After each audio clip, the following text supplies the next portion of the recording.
नवरात्रि का उपवास और भूखी सास। सास ने पकड़ ली थी नवरात्रि के उपवास रखने की जिद। 9 माताओं के लिए 9 दिन व्रत रखूंगी। मैया की भक्ति में शक्ति है। मैया हमारे परिवार को अपना आशीर्वाद जरूर देंगी। लेकिन अपना शरीर तो देखिए माँ जी, आपका एक पाँव घर में रहता है और एक पाँव डॉक्टर के यहाँ। फिर से बीमार हो गई तो जय माता दी के साथ राम नाम सत्य भी।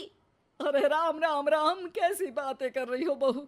राम नाम सत्य हो मेरे दुश्मनों का। मुझे व्रत रखने से मत रोको बहू। वरना देवी माँ नाराज हो जाएंगी। नहीं, तुम्हारी सासू माँ नाराज हो जाएंगी। अरे पर माँ, भूखे क्यों रहना है? देवी माँ थोड़ी ना चाहती होंगी कि उनके भक्त भूखे रहें।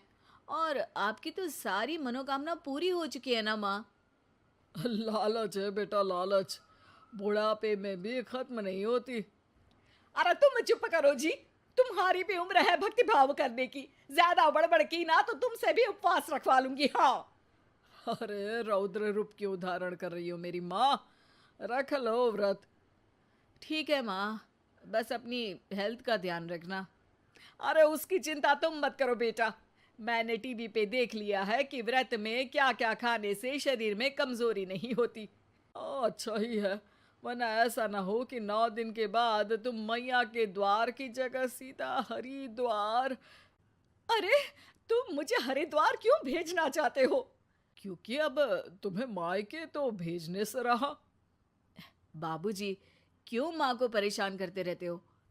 अच्छा माँ, ये बता दो कि आपको व्रत में खाने के लिए क्या क्या चाहिए होगा। सास के सामने सब हार जाते हैं। माँ के कहे सामान को बेटा लेकर आता है। नवरात्रि का पहला दिन है। नाश्ता कर लो, स्वस्थ रहो, मस्त रहो। मेरा व्रत से ध्यान भंग मत करो। अच्छा ठीक है ठीक है। भूख लगेगी तो मेरी तरफ मत देखना। आई बड़ी। तुम कोई खाना हो जो तुमको देखूंगी, आए बड़े। माँ जी, ये लीजिए आपका फरियाली मिक्सचर। इससे व्रत नहीं टूटेगा। अरे इतना सा? दिन भर भूखी रहने वाली हूँ, थोड़ा तो और ला दे। पर ये सब तो सपोर्ट के लिए होता है ना माँ जी, पेट भर के थोड़ी ना खाना होता है। करवा चौथ का व्रत नहीं रख रही हूँ जो कुछ ना खाऊं पीऊं। हाँ यार, ये तो मैंने सोचा ही नहीं। तुम इतने सारे व्रत रखती हो तो मेरे लिए करवा चौथ का व्रत क्यों नहीं रखती? अरे जुबान पे तुम्हारा नाम न रखूं, व्रत क्या खाक रखूंगी तुम्हारे लिए। माँ के कहने पर बहू और भी फरियाली ले आती है, जिसे खाकर माँ डकार मारती है। इतनी जोर से डकारोगी तो दुर्गा मैया भी डर जाएंगी। तुमने तो उनके शेर से भी तेज आवाज निकाल दी। अरे शेर के जैसा पंजाबी मारती हूं मैं, देखना चाहोगे?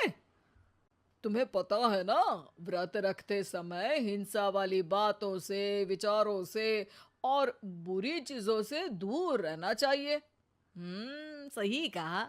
बुरी चीजों से दूर रहना चाहिए। इसीलिए तो तुमसे दूर जा रही हूँ, दूसरे कमरे में। सास ने कई सारी ऐसी चीजें खाई जिनसे व्रत ना टूटे। बहू, सब्र का फल मीठा होता है।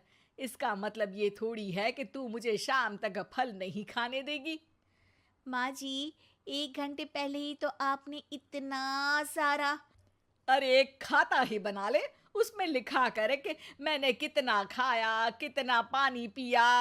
अरे नहीं नहीं माँ जी, मैं अभी फल लेकर आती हूँ। जोर से बोलो। नहीं माँ जी, मैं फल लेकर आती हूँ। अरे ये नहीं, जोर से बोलो, जय माता दी।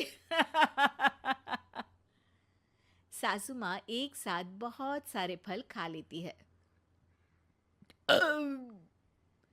माँ जी, इतनी जोर से मैं डर गई। अरे भक्ति की शक्ति की पुकार है। पुकार नहीं, डकार है। हाँ हाँ ठीक है ठीक है। चिप्स और लेकर आना जरा, उससे भी व्रत नहीं टूटता।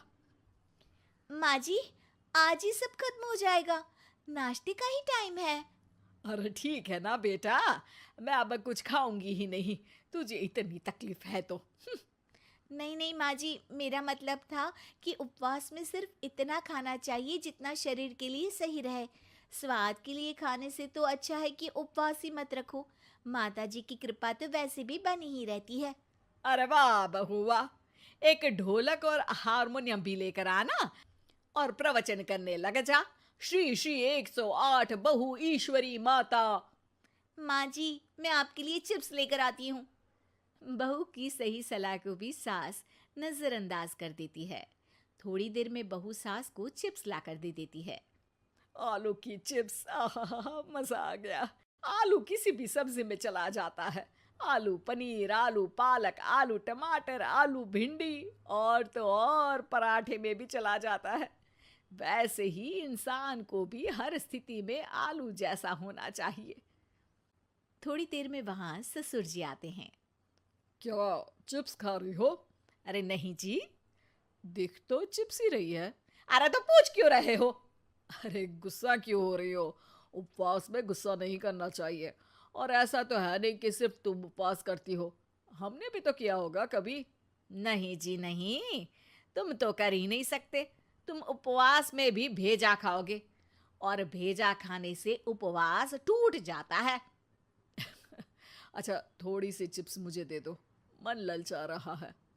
नहीं, उपवास के लिए है। तुम अपना खाना खा लेना जो भी बने। पूरा दिन सास कुछ ना कुछ खाती रहती है। जैसे ही रात होती है, अब बस उपवास हो गया, अब मैं खाना खाऊंगी। जो दिन भर से खा रही थी उसको क्या बोलते हैं? बाबूजी क्यों माँ को परेशान करते रहते हो?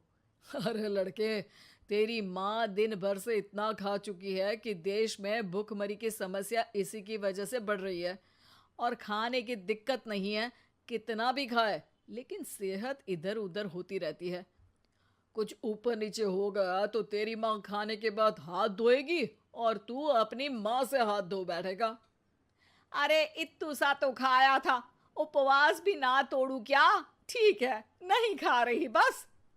अरे बहू तुम ही बताओ, ये इत्तू सा मतलब कितना खाया है इसने? ना जी ना, मैं कुछ नहीं बोलूंगी। खाना दे रहे हो या नहीं, या 9 दिन बिना जल के उपवास रख लूं? देने के लिए धमकी अच्छी है, सुनने में भी डरावनी लग रही है। पर जैसे तुम्हारी जुबान में स्वाद का खून लगा है ना, तुम भूखी नहीं रह पाओगी। मैं कसम खाती हूँ जी। अरे देखो, कसम भी खाओगी तुम। अरे कुछ और दे दो इसको खाने को। ये ले, दाल चावल खा ले बस। डॉक्टर भी कहते थे कि माँ को आए दिन पेट से जुड़ी समस्या रहती है। बस इसी के लिए घर वाले पहले उन्हें उपवास नहीं करने दे रहे थे, लेकिन जब उपवास करने दिया तो माँ ने इतना फरियाली खाया कि घर वालों की चिंता बढ़ा दी। और जैसा कि घर वालों को डर था, अगले दिन उनकी तबीयत खराब भी हो गई। डॉक्टर को बुलाना पड़ा। अरे जितनी बार आप बीमार होते हो उस हिसाब से तो मुझे एक क्लिनिक आपके घर में ही खोल लेना चाहिए। या फिर क्लिनिक में ही इनका एक अलग कमरा बनवा देते हैं डॉक्टर साहब। बाबूजी, पिताजी, मेरे जनक, क्यों हमेशा मजाक करते रहते हो? डॉक्टर साहब, माँ का पेट खराब है। क्या खाया था? जो मिला जो दिखा सब कुछ। अरे बस भी करो जी। बस तो तुमको करना था खाते वक्त। देखिए, खाना अच्छी बात है और उपवास भी आदमी को रखते रहना चाहिए, लेकिन तब जब शरीर लायक हो। पहले दिन ही बीमार हो गई तो 8 दिन कैसे होगा? आप व्रत मत रखो और खाने पीने पे ध्यान दो। मैं गोलियां दे रहा हूँ। आप भी कुछ खाने को ही दे रहे हो? हाँ, इससे जल्दी ठीक हो जाएंगी, समझ गई हैं आप? अब तो ठीक ही होना है ना मुझे। जोर से बोलो। जय माता दी। जय माता दी। जय माता दी।